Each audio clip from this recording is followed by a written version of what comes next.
السلام علیکم۔ نوران اکیڈمی میں آج ہم اخلاص یعنی سچی نیت پر بات کریں گے۔ اگر اس سے آپ کو کوئی فائدہ پہنچے تو برائے کرم سبسکرائب کر کے اور اسے صدقہ جاریہ کے طور پر شیئر کر کے ہماری مدد کریں۔ آج کل کی دنیا میں ایک بہت عام سوچ پائی جاتی ہے، یہ کہ کسی بھی کام کی اہمیت تبھی ہوتی ہے جب اسے دیکھا جائے، جب لوگ اسے سراہیں۔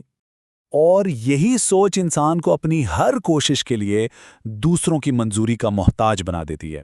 لیکن اسلام ہمیں ایک بالکل مختلف زاویہ نظر دیتا ہے، ایک ایسا راستہ جو مخلوق کی تعریف سے بے نیاز ہو کر خالص نیت کی بنیاد پر قائم ہوتا ہے۔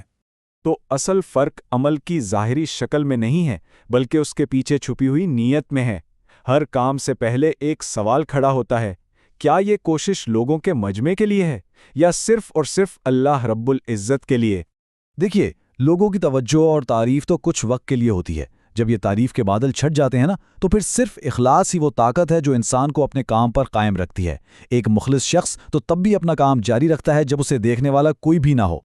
تو اس دائمی استحکامت کو سمجھنے کے لیے یہ بہت ضروری ہے کہ ہم پہلے اخلاص کے اصل معنی اور اس کی روح کو سمجھیں۔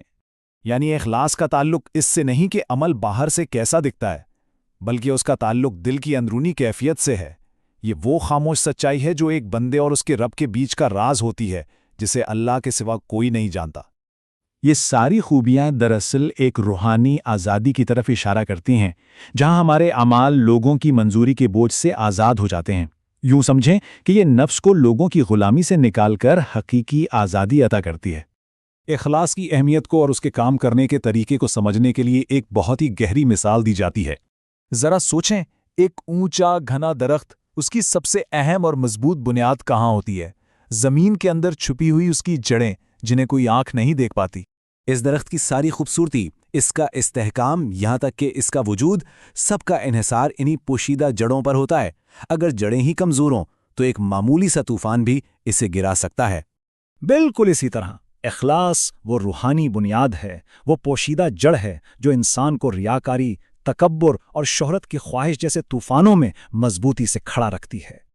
اور جب نیت خالص ہو جاتی ہے تو یہ اندرونی کیفیت انسان کی شخصیت میں کچھ بہت ٹھوس اور دیرپا خوبیاں پیدا کرتی ہے۔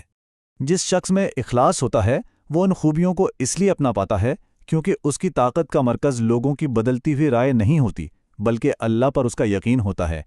نہ تعریف اسے مغرور کرتی ہے اور نہ ہی تنقید اسے مایوس کر پاتی ہے۔ خلوص تو توانائی کا ایک ایسا نہ ختم ہونے والا چشمہ ہے جو وقتی تعریف کبھی دے ہی نہیں سکتی۔ یہ ایک ایسی لمبی دوڑ ہے جسے صبر اور استقامت سے جیتا جاتا ہے، تیز رفتاری سے نہیں۔ اور یہی سوچ انسان کی زندگی کے مقصد، اس کی کوششوں اور نتائج کے بارے میں اس کے پورے نقطہ نظر کو ہی بدل کر رکھ دیتی ہے۔ تو یہاں ساری توجہ ظاہری دکھاوے سے ہٹ کر اندر کی تعمیر اور کردار سازی پر آ جاتی ہے۔ ایک مخلص انسان بننا محض دکھاوے کا عمل کرنے سے کہیں زیادہ اہم ہو جاتا ہے۔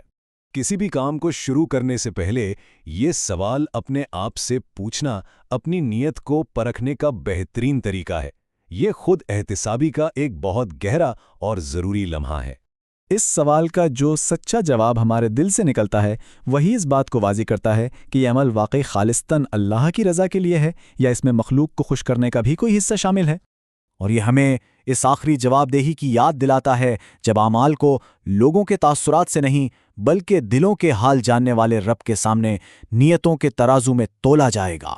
تو آخر میں پیغام یہی ہے کہ اپنی ساری توجہ نیتوں کو خالص کرنے پر رکھی جائے اور نتائج اللہ پر چھوڑ دیے جائیں، کیونکہ جب نیت سچی ہو تو اس کے اثرات خود بول اٹھتے ہیں۔ نوران اسٹوڈیو کی پیشکش اور تخلیق